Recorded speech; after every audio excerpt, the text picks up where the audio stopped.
Niles. Good afternoon, and thanks for joining us this afternoon for this week's episode of Niles Voice of Business. This live stream features interviews with local business owners and professionals to provide resources and insights for the businesses and community of Niles. Today, Laurie Bish, owner of Bish Insurance, joins us. Welcome, Laurie. Well, thank you, Alicia, for having me. How are you doing? Good. As we were just saying, I'm fully vaccinated, so we are ready to get out in the community again slowly. There you go. We are looking forward to that. Definitely. So let's start. Tell us a little bit about yourself and how you got started in insurance. Well, let's see here. A little bit about me. I got into insurance about 6, 7, 8 years ago, somewhere in that range. Prior to that, was in the world of advertising and print media sales, and then I took off a big hiatus. I have my husband and I have 5 wonderful children that are mostly grown. Our youngest is 17. So I took off quite a few years to raise them. And then when I entered back into the work world, I came back into the world of insurance. A good friend of mine was an agent and I worked in his office, loved it, got my own agency, and kind of here we are today. Yeah. Excellent.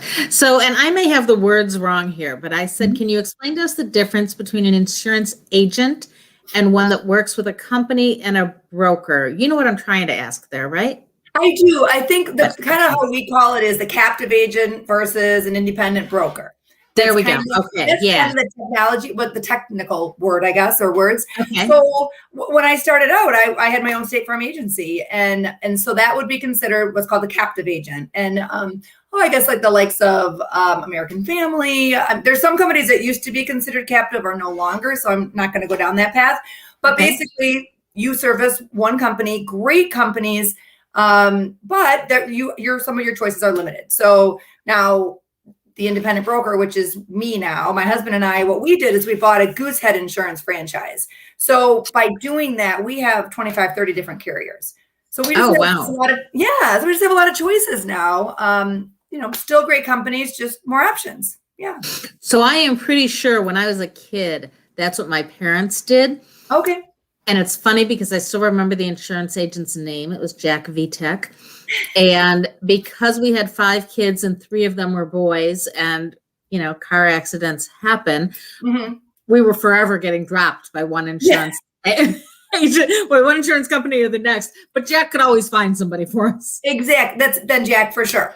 Like you were lucky to have Jack because otherwise you are kind of on your own, right? And so that's where someone like you can basically shop the different companies. And accidents, many, and sometimes you get dropped. It happens. It happens. Yeah. Yeah. Well, and like I said, with, 5 kids, 3 boys, it happens. Yeah, for sure. So this has been a crazy year for everyone. What has this meant for the insurance industry? Well, interestingly, it's been pretty crazy. And because we work so hand in hand with the real estate world that the real estate market has been on fire. Not initially. Clearly, when we all went on lockdown, it was super scary for everybody. But then all of a sudden, the real estate world just picked up. And because we primarily will help those new home buyers or people that are refinancing, we go hand in hand with that. So they can't go to the closing table without insurance. So that's where we come into play often. And so we've been really busy because the real estate world has been crazy. So that's the real estate world has been on fire. I've got insurance agents that are like, I have no houses to sell. Somebody find me a house to sell. That's their biggest problem, right? Inventory. But exactly. Yeah. So what changes have you had to make to do business in the current climate? Well, a couple of things. We've really tried to build our bench with our kind of our real estate team. So we love to work with mortgage lenders, real estate agents, real estate attorneys, and just provide that great customer service. So that's one thing, really building up those teams of people that are just great to work with. And anytime you know that your customer is within that kind of team, you just know it's going to be a great experience. So number 1. And then number 2, doing exactly what you're doing, getting more involved in this whole social media world. People are home. People are bored. I mean, and so getting over your fear of doing videos. I mean, I created this event that's called Open House Spotlights, and I partner with real estate agents and I promote them. I promote their business, their listing, and it helps me grow my network. And that's kind of, I do that all weekend long. So those are a couple fabulous. things. Mm-hmm. Yeah. Nice. And so it sounds to me like these are all things you've learned that you will continue to do moving forward. 100%. Yeah. 100%. No, nothing will change. Fabulous. Yeah. That's fabulous. Yeah. So what's the biggest mistake people make when it comes to insurance? Oh, a couple things. First and foremost, people set and forget their insurance. That is the biggest mistake. Oftentimes it's people that move to Chicago. We're going to use Chicago as an example. Chicago, they buy their first car, they rent their first apartment, and they get insurance because they have to. But then they increase in their job and their earnings and their property, but they never change their insurance. And so I'm always finding, I just know instantly that they've never looked at it again. And so for me, what I'm part of my onboarding is I always set about 10 and a half months after we set a policy in place, I'm doing a check-in. We're going to make sure are we still happy with that carrier, because we can reshop it if we want. And Sure. has anything changed, right? Because people's life changes, and so should your insurance. So that is probably the biggest. The second one is a lot of people don't realize they call the insurance companies, maybe not their agent, to ask a question about a claim, and they in turn actually start a claim. And even, it doesn't matter if it's an auto or on your home or your renters, whatever it is, if you start a claim, and even if there's $0 paid out, it's on your record. People just don't realize it. And so like your family with your brothers, if now we've got to reshop you, but you have 3 claims, and even though there's $0 were paid out, that's really hard to find you a company. So that's the thing people don't know. People just don't realize. So the best thing to do if you have a question is call your agent.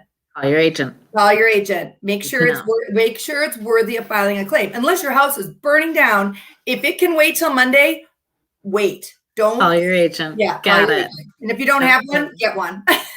Okay. Good advice. Good advice. So I think we just talked about, well, how often should individuals and businesses review their insurance? So for individuals, it's sounding like maybe annually. Annually is a great place to do it. And it could be 10 minutes. You could say, okay, people could say nothing's changed, but you know what? There's things that maybe you didn't put in place because you just couldn't at the time. You couldn't afford to, you didn't have time. So let's revisit that. But maybe big things have changed. And if nothing's changed, guess what? We're going to put that back on the calendar. We're going to check in again in a year. Every year you should look at it just to make sure. Yeah, it'll keep you in a good place. And the same for businesses as well. For sure. Yeah, definitely. It's a little more cumbersome for businesses just because there's a little bit more to look at. Yeah. But it's worth because there's more pieces in play. There's a lot of pieces in play. So that's something that's really important as well. Okay. And the best way to get a hold of you, your website is teambish.com, right? That's easy to remember. That's an easy one. Yeah. Let's get rid of that one. And otherwise we can call you or text you or fax you. Absolutely. And I guess I should have mentioned, I am in business with my husband, Michael. So that's why we are a team, as in the Team Bish. So, either one of us at this number or at that website. Okay, fantastic. So we like to end with your favorite place in Niles to grab a bite to eat, which universally seems to be the most difficult question I ask. Sorry about that. Oh, no. Well, there's so many, clearly. I think because we as an organization have done so many great events. One of my favorites was the Woman in Business, I believe we did. And we partnered with Pasta d'Arte? Yes, d'Arte. Yes. I love them. And I hadn't been there. So that was my first try. Loved it. And now I'm a huge, I love them. So they're great. And then Graziano's, we've done so many events there too. Love them. There's so many. I love but those are probably my 2 great pasta places or even a little romantic night over at Pasta. Yeah. Pasta d'Arte's lovely. If anybody out there, if you haven't been inside, go inside, say hi to Mark, tell him the chamber sent you, tell him Laurie sent you. Yeah, please. It's fantastic. All right. Well, Laurie, we are going to say goodbye and we will see you again soon. Thank you so much. Appreciate it, Thanks, Lisa. Laurie. Bye-bye. Have a good weekend, everyone.